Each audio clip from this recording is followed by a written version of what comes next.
Halo semuanya, selamat datang di channel YouTube aku, Jody Slim dan aku Jody Ransa. Gimana?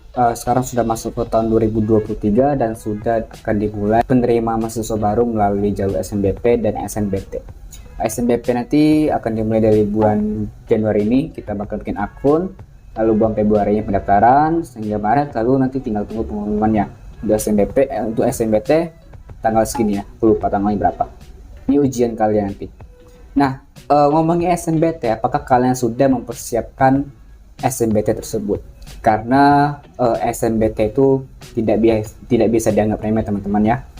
Banyak orang-orang yang udah 2 kali, 3 kali ikut SNBT ataupun SBMPTN kalau nama sebelumnya, mereka gagal gitu. Dan sekarang mereka harus berjuang lagi untuk daftar SNBT tahun 2023 ini.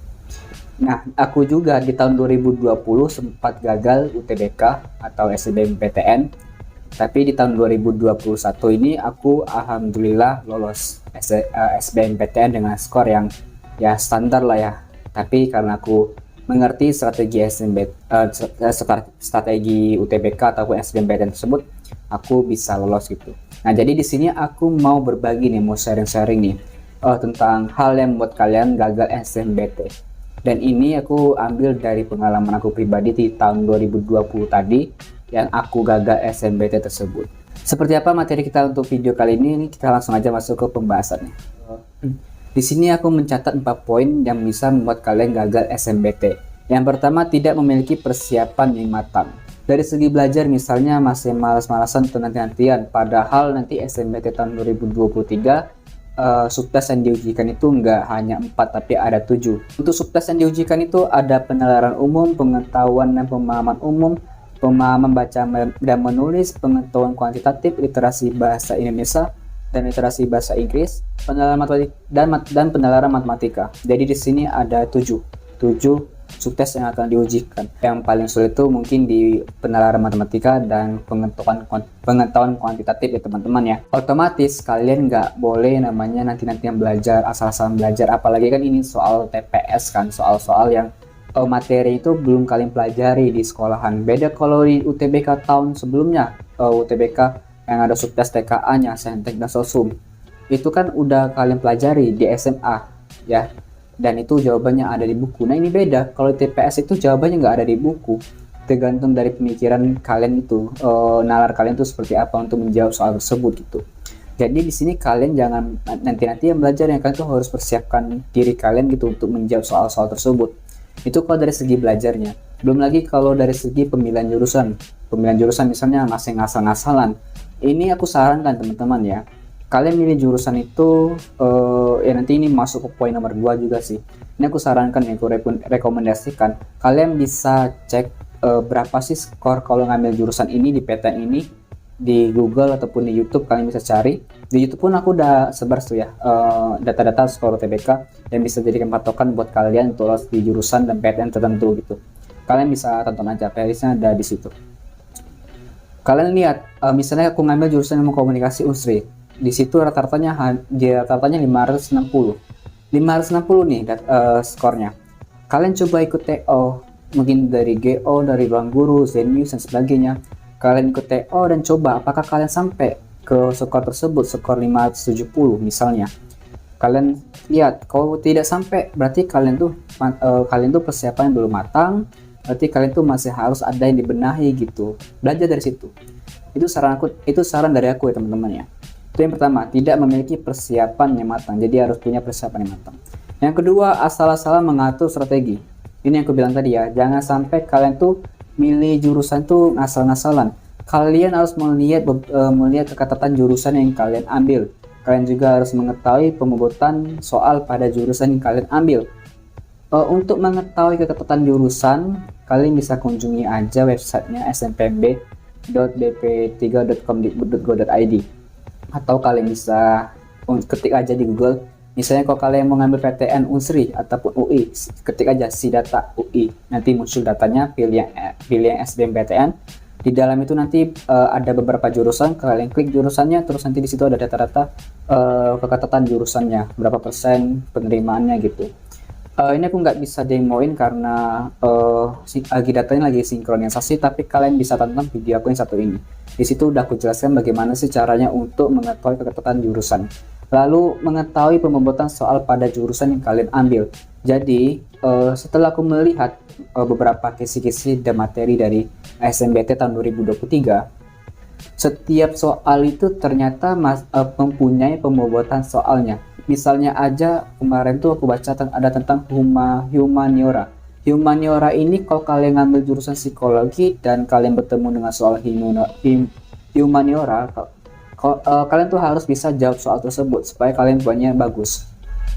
Nah jadi setiap subtesnya itu, setiap soalnya pun itu punya pembobotan soalnya sendiri gitu. Jadi kalian harus paham hal tersebut. Nah, ini aku juga saran buat kalian. Jangan sampai kalian nggak ikut simulasi, ya. Jangan sampai. Rajin-rajin ikut tryout, rajin-rajin ikut simulasi. Simulasi cuma 1 kali sih kemarin, dan nggak ada pembaruan soal. Tapi di luar sana tuh masih banyak orang-orang yang ngasal-ngasal soal. Aku juga biasanya nyari di Telegram, terus aku kirim soal-soalnya ke grup WhatsApp aku, grup WhatsApp Ambis SNBT gitu. Kalau kalian mau join silahkan join gitu. Kalian cari soal-soal yang kalian pelajari. Ini soalnya tipe kayak gini, ini kalau aku tipe soal kayak gini, ini sesuai nih dengan jurusan aku ambil. Berarti aku harus bisa jawab nanti. Berarti nanti ketika SNBT aku harus bisa jawab soal ini dengan benar gitu. Kurang lebih seperti itu. Ya, jadi kalian tuh harus atur strategi kalian harus ketahui tentang keketatan jurusan yang kalian ambil. Kalian juga harus mengetahui pembobotan soal pada jurusan yang kalian ambil gitu. Kalian atur strateginya, jangan ngasal-ngasalan. Ya, tapi ingat jangan sampai kalian karena jurusan ini nih nggak ketat daya saingnya, kalian ambil tuh jurusan tapi jurusan itu nggak sesuai dengan basic kalian tuh, jangan sampai seperti itu. Nanti takutnya ketika kalian kuliah kalian berada di posisi yang salah jurusan gitu ya, jangan sampai.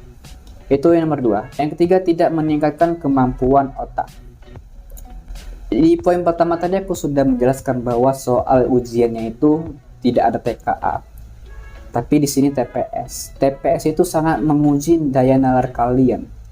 Daya nalar kalian, cara kalian berpikir kritis itu bakal diuji banget. Kalau kita melihat dari subtes-subtes ini, kita bisa ambil kesimpulan bahwa tes yang diujikan itu benar-benar menguji kemampuan daya nalar dan daya pikir calon mahasiswa.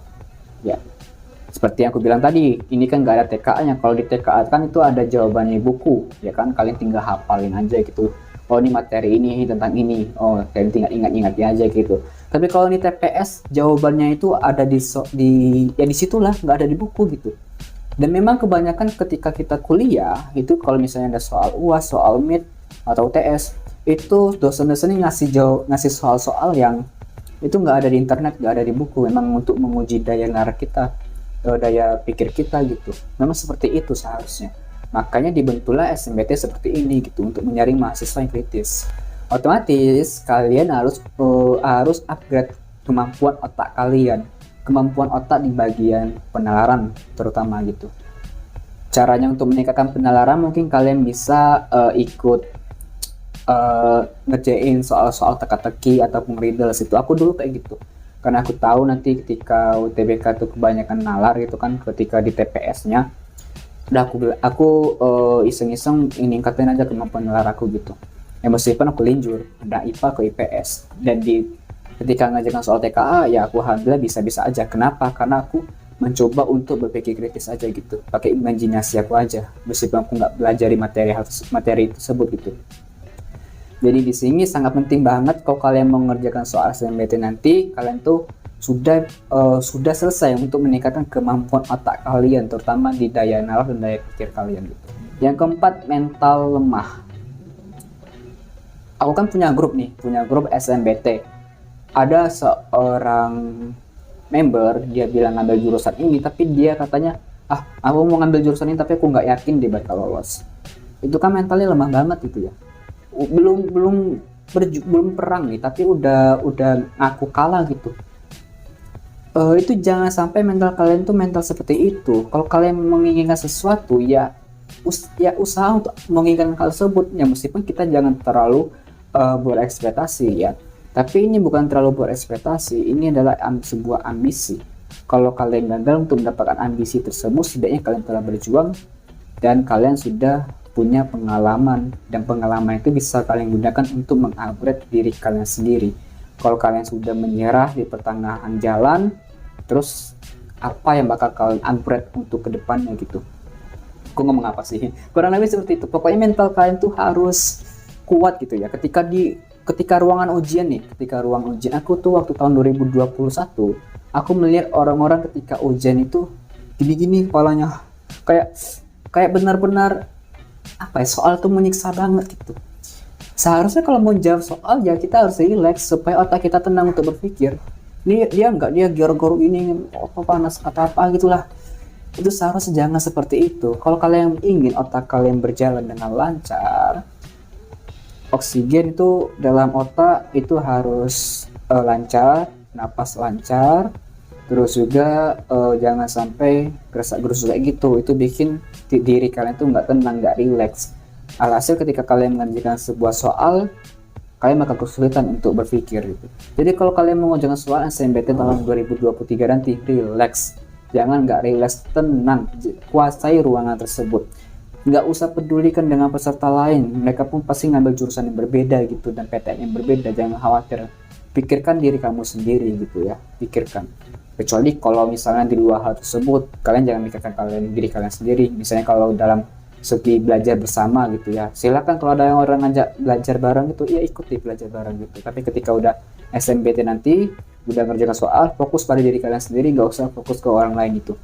Mental kalian tuh harus dibentuk, jangan pesimis. Kalau kalian terlalu takut untuk suatu hal, itu bisa jadi nanti suatu hari itu hal tersebut bakal menjadi kenyataan.